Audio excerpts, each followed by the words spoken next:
Have you ever been in a room where the air just freezes? I was standing there, my 6-month project glowing on the screen behind me.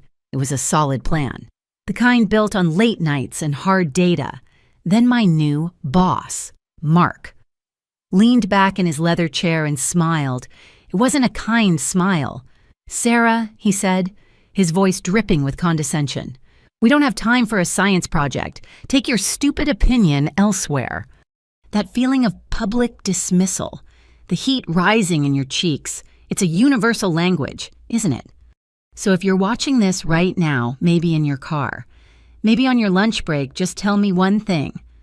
Where are you listening from? Drop your city or country in the comments. I want to know how far this story travels. And if you recognize that feeling, stay with me. My name is Sarah Collins, and for 7 years, I've been the lead systems architect at Sterling Financial. I'm the one who builds the digital foundation, the invisible structures that are supposed to keep everything from falling apart. In that moment, though, it felt like the foundation of my own career was cracking beneath my feet. The silence that followed Mark's words was heavy and absolute. 3 senior managers, men I had worked with for years, suddenly found the patterns on the ceiling intensely fascinating. No one moved, no one breathed. Then, a sound, a soft, deliberate click. Across the mahogany table, Arthur Vance, our chief financial officer, placed his expensive pen perfectly parallel to his notepad. He was a man of numbers, a man who understood the millions we were losing each quarter due to the very system inefficiencies my plan was designed to fix. He didn't look at me. He looked directly at Mark, his expression unreadable but his action speaking volumes. It was a small gesture of dissent, but in that frozen room, it felt like a gunshot. The initial sting of humiliation was sharp, but what followed wasn't anger or shame. It was a profound and sudden calm, the kind of clarity that comes after a storm, when the air is still and you can see for miles. For months, I had been fighting to be heard, trying to navigate Mark's ego and his obsession with flashy, short-term fixes that looked good in quarterly reports but did nothing to solve the underlying decay. Now, he had just handed me the solution. He'd given me my exit strategy. With steady hands, I closed my laptop. The soft click echoed Arthur's pen. I gathered my papers into a neat stack, my movements measured and unhurried. I could feel their eyes on me now, a mixture of pity and fear. They were afraid of being associated with me, the target of the new boss's disapproval. I understood. Survival in a corporate environment often means choosing the path of least resistance. I pushed my chair back, the sound scraping against the polished floor, and stood up. I didn't look at my silent colleagues. My gaze was fixed on Mark, who was watching me with a smug look of satisfaction, as if he had just swatted a fly. "Understood, Mark," I said, my voice even and devoid of emotion. "I'll take it elsewhere." And he had no idea I meant it literally.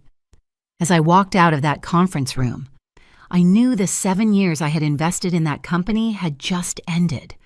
He hadn't just dismissed an opinion, he had just set his biggest asset free, and he would only realize it when it was far too late. The drive home was quiet. I didn't turn on the radio. The city lights blurred into long streaks of color, but my mind was a place of absolute stillness. There was no replay of the scene in the conference room, no simmering anger, no plotting of revenge. There was only a single, focused objective to secure my work. This wasn't about emotion anymore. It was about strategy. My home office, usually a sanctuary for quiet thought, now felt like a command center. I bypassed my comfortable chair and went straight to the secure server I maintained for my personal projects. For the next several hours, I worked with the methodical precision that had defined my career, ensuring every file, line of code, and piece of research was transferred from my personal cloud storage to the local server. This project, this complete architectural redesign, was the culmination of thousands of hours of my own time. I had conceived of it during a weekend brainstorming session a year ago and had nurtured it on late nights and Sunday mornings. Long after my obligations to Sterling Financial were met, I had always been careful. but now I had to be flawless. Once the data was secure, I turned my attention to the company's internal policy database. I wasn't looking for a loophole, I was looking for confirmation of what I already suspected. My employment contract was standard, granting the company ownership of intellectual property created using company resources or during work hours. It was the gray area that interested me. I typed in a few keywords, searching for policies related to personal projects and innovation initiatives. That's when I found it. It wasn't buried deep, it was a public memorandum from 2 years ago. The legal department had proposed a new, formalized process for employees to register personal projects to avoid intellectual property disputes. It was a smart, forward-thinking policy. But attached to the memorandum was an email chain. The final message in that chain was from Mark. He had just joined the company as a senior vice president at the time, and his response was dismissive and arrogant. "This is unnecessary bureaucracy," he had written. "We hire smart people and trust them to do the right thing. Let's not stifle innovation with paperwork. Proposal denied." I leaned back in my chair, the glow of the monitor illuminating my face. It was better than I could have hoped. It wasn't just a loophole, it was a documented decision. A philosophical stance made by the very man who now stood against me.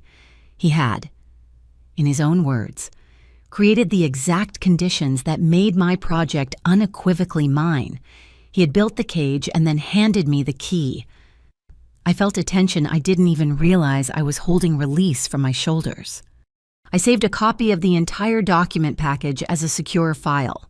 The final piece was in place. I picked up my phone, my fingers scrolling through my contacts until I found the name I was looking for. Catherine, my former boss, a brilliant leader who had left Sterling a year ago to become the chief technology officer at Kestrel Technologies, our biggest competitor. I typed out a short, carefully worded message. "Catherine, I have something you need to see. It's a game changer." The reply came in less than a minute. It was just 2 words, when and where. That was Catherine. Direct, efficient, and no time wasted. We agreed to meet the next afternoon at a quiet hotel lobby bar downtown, a neutral space far from the orbits of our respective companies. I spent the morning preparing, not like someone looking for a job, but like someone making a multi-million-dollar pitch, because that's exactly what it was. I arrived early. Choosing a discreet table in the corner, Catherine walked in precisely on time, looking as sharp and composed as ever. After a brief exchange of pleasantries, she got straight to the point. "You said you have a game changer." "Sarah, I'm listening." There was no mention of Sterling Financial, no probing questions about my situation. She was treating this as a business proposition, and I was grateful for it. It allowed me to stay in the headspace I needed: professional, objective, and in control. I opened my personal laptop, and for the next hour, I walked her through the core architecture of the system. I didn't speak of humiliation or office politics. I spoke of data, scalability, security protocols, and the projected return on investment. I showed her the simulation results, the reduced operational costs, and the streamlined user experience that would solve the very problems Kestrel's clients were also complaining about. Catherine listened with an unnerving stillness, her eyes fixed on the screen. She didn't interrupt, but when I finished, the questions came. Sharp and precise. They weren't questions about my conflict with Mark. They were questions about server loads, integration timelines, and potential market share. I answered each one, my confidence growing with every technical detail we discussed. This was a conversation between 2 professionals who spoke the same language, a language Mark would never understand. Finally, she closed the laptop and leaned back, looking at me for a long moment. "I hear things. Sarah," she said, her voice low. "I know Mark's reputation. He's trying to impress everyone by putting a new coat of paint on a sinking ship." She paused, letting the statement hang in the air. "So let me be very clear. We're not just going to buy this project. We're going to invest in it. And we're going to invest in you. Let's talk about what a real partnership would look like." The air shifted. This was no longer about me finding a new job. The game had just changed entirely. She was offering me a seat at the table, a chance to not just implement my vision, but to own a piece of it. The move was bolder than I could have ever imagined. It was a strategic strike aimed directly at the heart of her biggest competitor. She must have seen the surprise on my face because she smiled, a genuine, confident smile. Mark thinks he's playing checkers. We're about to play chess. Her tone became serious. All business. I'm going to have a secure, encrypted laptop couriered to your home by morning. From that point on, all our communication goes through that device. No exceptions. We're going to do this, and we're going to do it right. The next morning, a discreet package from a bonded courier service arrived. Inside was the laptop Catherine had promised, a powerful, unassuming machine stripped of all branding. Booting it up, I found a clean slate equipped with nothing but encrypted communication software. The message was clear. My secret alliance was real, and the rules of engagement had been set. This cold, metallic device wasn't just a key to a different future. It was a weapon. Walking into the Sterling financial office that day felt different. The pitying glances and hushed whispers were still there, but they no longer touched me. I was an actress playing a part. I went to my desk, logged in, and found an email from Mark. It was a formal reassignment to the Legacy Systems Maintenance Team, effective immediately. It was a corporate graveyard, a place where projects went to die a slow, quiet death. It was perfect. Later that morning, Mark called an all-hands meeting for the technology department. He stood at the front of the room, radiating a smug confidence as he introduced his new Tiger team, a group of young developers known more for their flashy presentations than their foundational knowledge. They were tasked with delivering a revitalized user interface for our biggest client, Apex Financial. In just 6 weeks, it was an unachievable timeline, and every seasoned engineer in the room knew it. From my new isolated role, I had a front-row seat to the slow-motion disaster. I watched as the Tiger team began to dismantle years of careful work. They weren't malicious.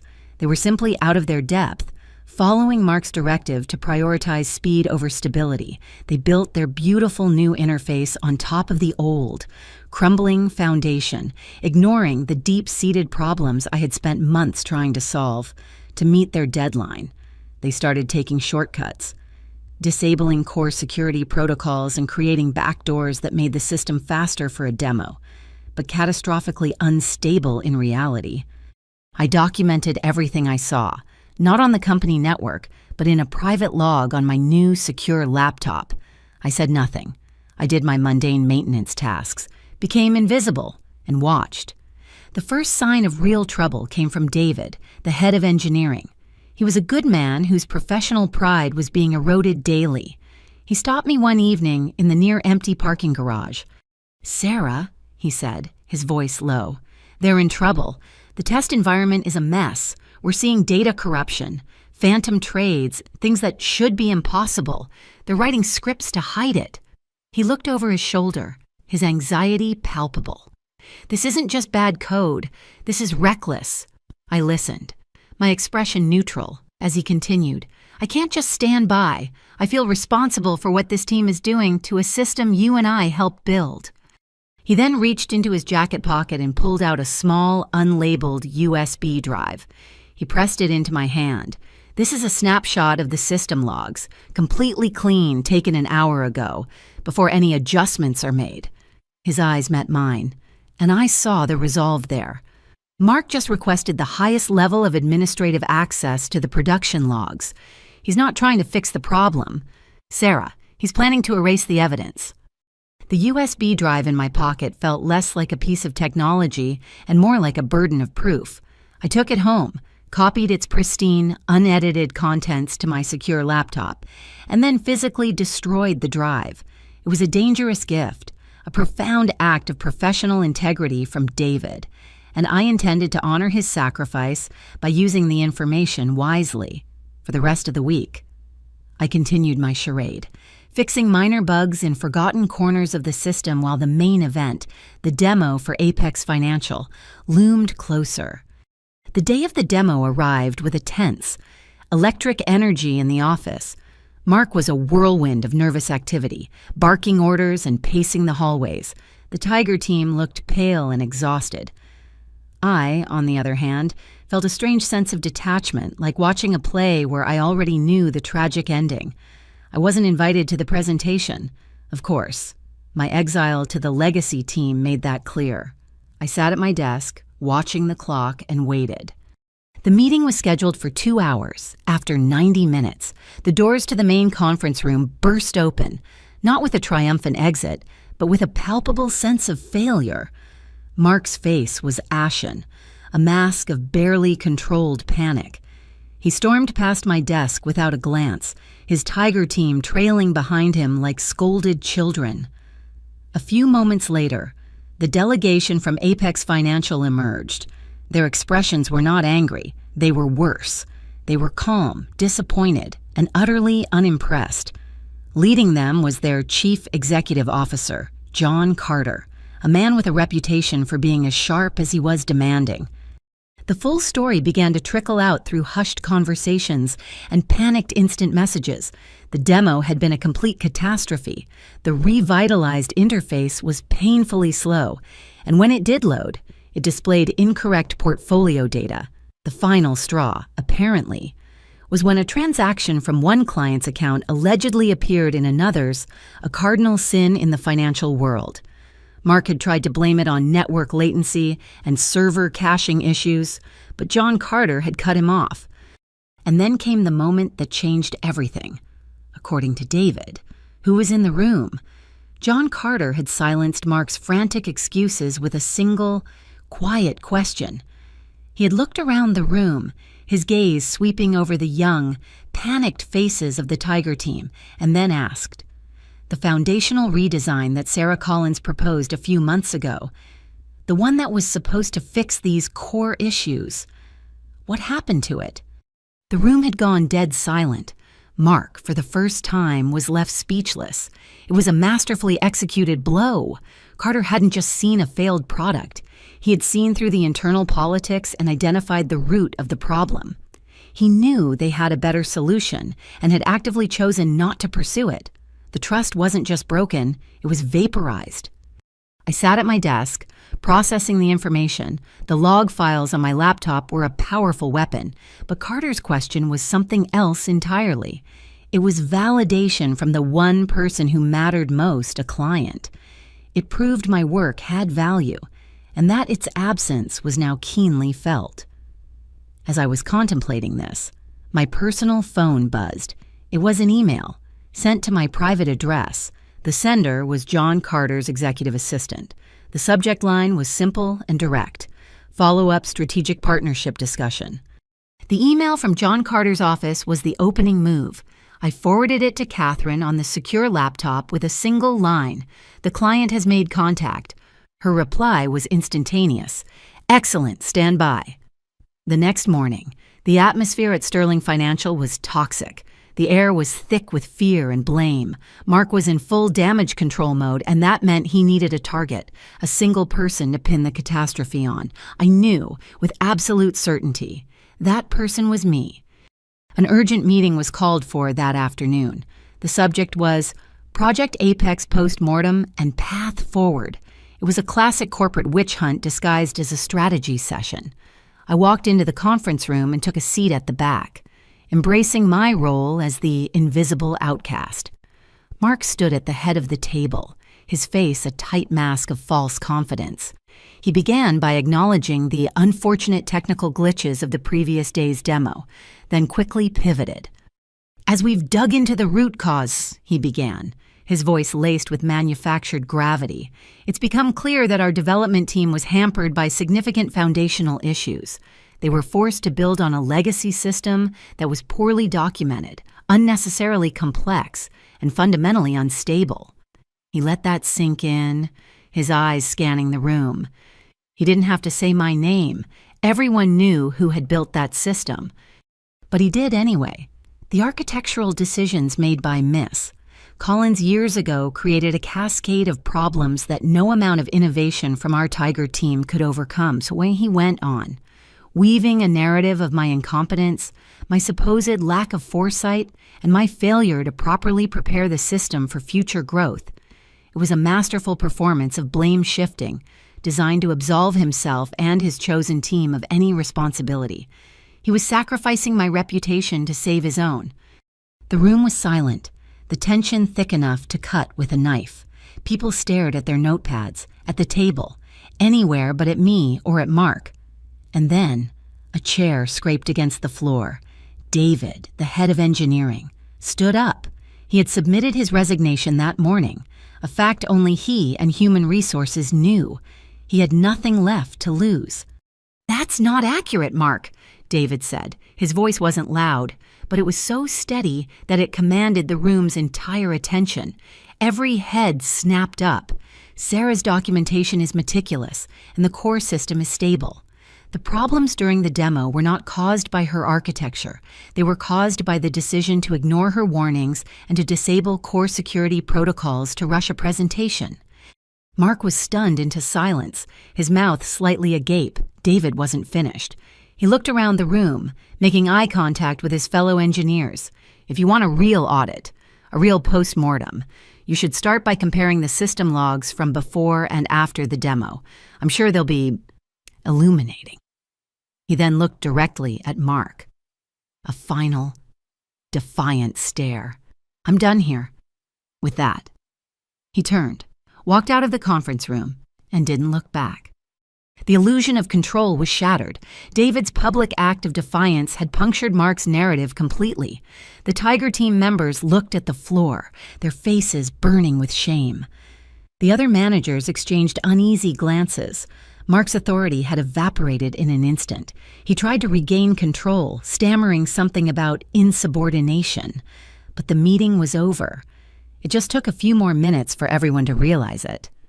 Later that afternoon, a final message from David landed in the inbox of every single person in the technology department. The subject line was "Final Thoughts." The body of the email contained only one sentence. "The truth is in the logs, always. It was an honor working with most of you." David's farewell email sent a ripple of quiet chaos through the department. It was a final act of professional rebellion that left Mark completely exposed. The fallout from the disastrous meeting and David's departure created the perfect cover for my own exit. The time for subtlety was over, the time for the final. Decisive move had arrived that evening. I met with Catherine's legal team via the secure laptop. We finalized the terms of my new partnership with Kestrel Technologies. It was an aggressive, lucrative deal that made me a significant stakeholder in my own project. By midnight, the contract was digitally signed. The next morning, I walked into Sterling Financial for the last time. I carried a single, sealed envelope. There was no box for my personal items. I had quietly removed them over the past week. I walked straight to Mark's office. He was on the phone, shouting at someone, his face red with frustration. He saw me, waved me in impatiently, and then continued his tirade. I simply placed the envelope on the corner of his desk and turned to leave. "What's this?" he barked, finally ending his call. "My resignation," I said calmly, "effective immediately." He laughed, a short, humorless sound. "Running away, good riddance. We don't need people who aren't team players." He didn't even bother to open the envelope. He had already dismissed me, just as he had dismissed my work. His arrogance was a shield that made him blind to the sword hanging over his head. I didn't say another word. I just gave him a small, polite nod and walked out. My final act was not one of anger, but of cold, corporate precision. Before leaving, I logged into my workstation one last time. I didn't delete files or leave a dramatic message. I simply set up my automated out-of-office email reply. It was professional, polite, and absolutely devastating. It read, "Thank you for your message. As of today, I am no longer with Sterling Financial. For all future inquiries, please contact me at my new role as Principal Architect at Kestrel Technologies. For any urgent matters related to the Apex financial account, you may reach out to me there directly." I activated the reply, logged out, and walked away. I knew that every email sent to me from that moment on, from colleagues, from vendors, from internal departments, would receive that message. It wasn't a secret left on a screen for one person to find. It was a public broadcast, delivered with perfect professional, plausible deniability. It was the truth, delivered via automated protocol. As I walked out of the building and into the bright sunlight, I didn't feel triumphant. I felt a quiet, profound sense of release. The game was over. I had simply chosen a new board to play on. My first 2 weeks at Kestrel Technologies were a blur of intense, productive work. The energy was completely different. Here, my ideas weren't just heard. They were challenged, refined, and built upon by a team of sharp, collaborative professionals. There was no ego, only a shared obsession with building the best possible product. For the first time in a long time, I felt like I was exactly where I was supposed to be. The chaos at Sterling Financial felt like a distant memory, a bad dream from another life. Then, on a Tuesday morning, the real storm broke. Catherine called me into her office, a rare smile playing on her lips. She turned her monitor towards me. "It's live," she said. On the screen was the home page of TechCrunch, one of the most respected publications in the industry. The headline was devastatingly clear: Kestrel Technologies signs Apex Financial in landmark deal, securing top architect and groundbreaking platform from rival Sterling. The article was brutal in its precision.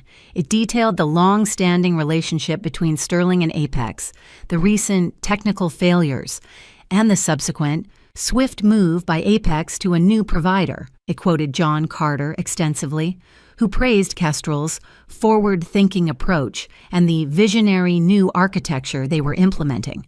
And then there was the photo me, standing between Catherine and John Carter, shaking hands in the Kestrel boardroom. We all looked confident, composed, and ready for the future. The article didn't need to mention Mark by name.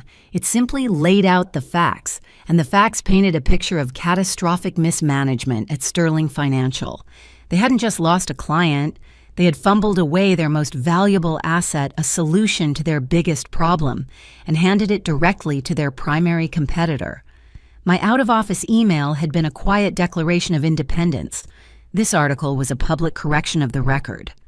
My phone, which had been mostly silent for 2 weeks, began to vibrate incessantly.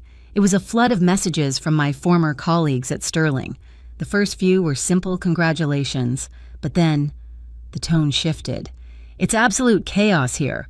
One message read, "Mark is locked in his office.